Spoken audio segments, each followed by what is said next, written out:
Hello students, welcome back to the video lecture on management and entrepreneurship for IT industry.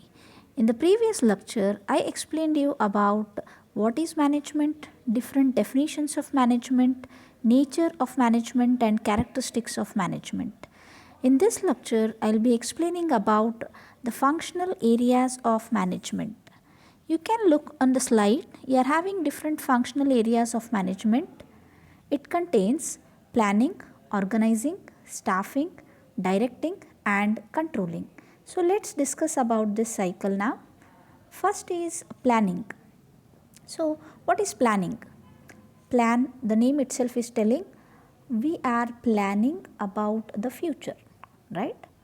Whatever we want to do, first we'll think of it, what is to be done and all, and then do it, isn't it? So assume that you have completed your degree and you want to do some entrepreneurship job.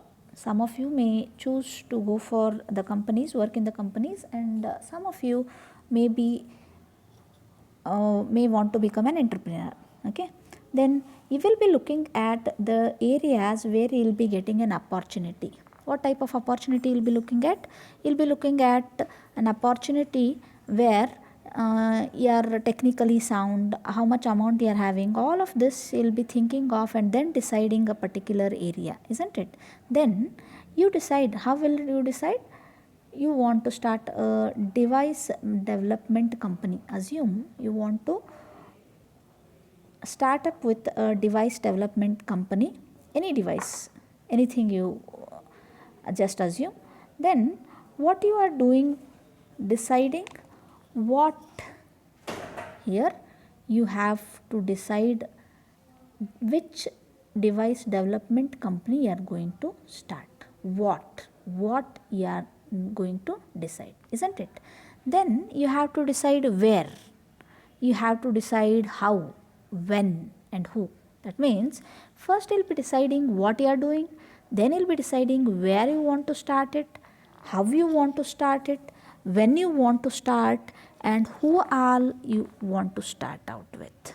Okay, so all this is planning. So planning involves mission and objectives and actions to achieve them. Here you will be setting long term and short term goals. What type of goals? Assume device development company, maybe you want to manufacture 100 cars, that is a long term goal, right? In order to manufacture a car, many sub devices which are to be integrated within a car are to be developed, and those may be the short term goals for you fellows, isn't it? Assume another example, if I take, you want to go for a trip, right?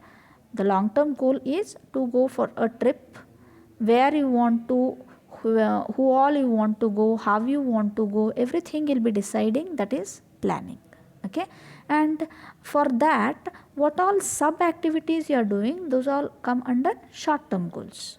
Okay, packing and all, okay, tickets and all those come as short term goals. So this is what the planning includes. So you'll be selecting the policies, strategies for your company. If at all you want to start up a company, you'll be setting long term and short term goals. You'll be selecting the policies, strategies for your company. So planning acts as a bridge between where we are and where we want to be in future.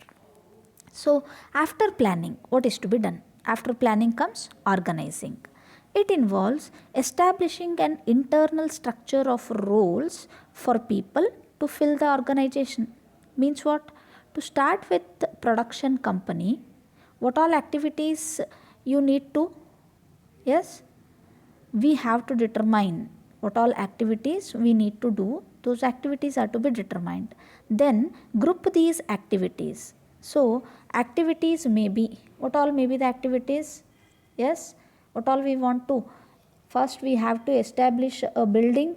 In order to start out with a company, I want some infrastructure, I want the finance. Okay, organizing all these, organizing the raw materials which all are required for manufacturing which device I want to manufacture, right? So for that plants may be required, plants in the sense machines. Okay, so those are required, raw materials are required for production. So all these are the different things which I want to collect. That is nothing but I have to organize all these. And we can divide the activities as production, that is manufacturing. Other activity is financing, other is marketing, other is human resource. So all these are the different types of activities which I am grouping under one name, right? So these activities are to be grouped and manager is to be assigned to each of the groups. Okay, so I am assigning as a head, manager as a head to each of the group. Okay, then manager will assign the work under him to his subordinates. He will list out what all are the things to be done. Okay, assume financing sector or assume manufacturing sector, what all are to be done within this raw material collection. Okay, so to some members he will be giving this. So what a manager will do, he will assign the work under him to his subordinates. Okay, this is nothing but delegation of authority. You can get the point from the slide. What you are doing, determining the activity, grouping the activities, assign a manager to the group, then forming delegation of authority. Delegation of authority is what? A manager will be assigning work under him to his subordinates, isn't it? Then organizing includes making provisions for coordination of different activities. Okay, so coordination in what sense? In our example, production team, financing team, marketing team, all are there. I want to establish, we have to establish some type of coordination among all these different activities. Okay, so after organizing comes staffing. This includes finding out the right person for right job. Okay, I have to find out, I will be just go on putting the staff to the positions. What positions?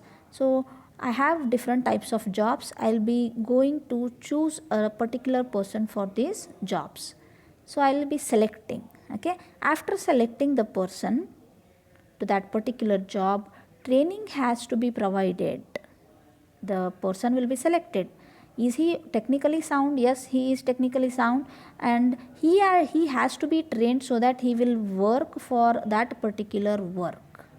Okay, he will be trained for that particular work, hence training is necessary. Training has to be provided to improve or to develop the new skills in them. See, when you are in 8th semester, you will be recruited from a company. Okay, will you be allotted with the work directly? No.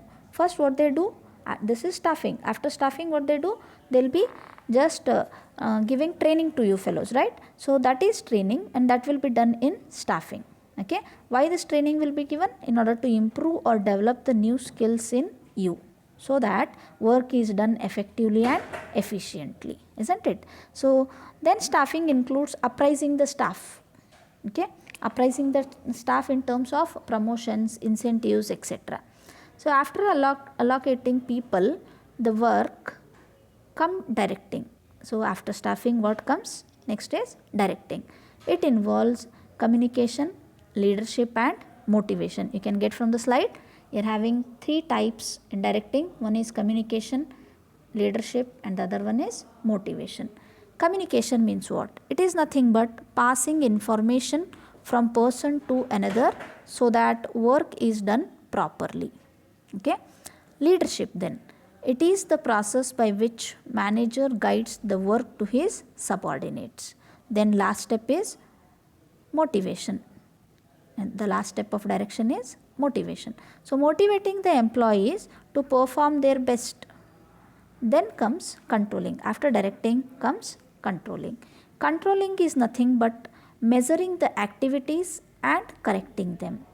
So we will be setting some standards.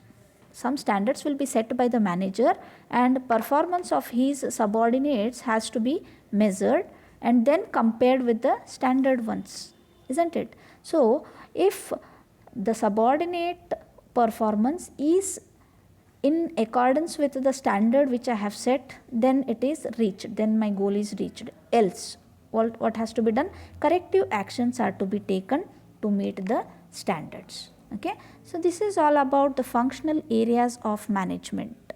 In the next video, I'll be discussing about management as science, art and profession. Thank you.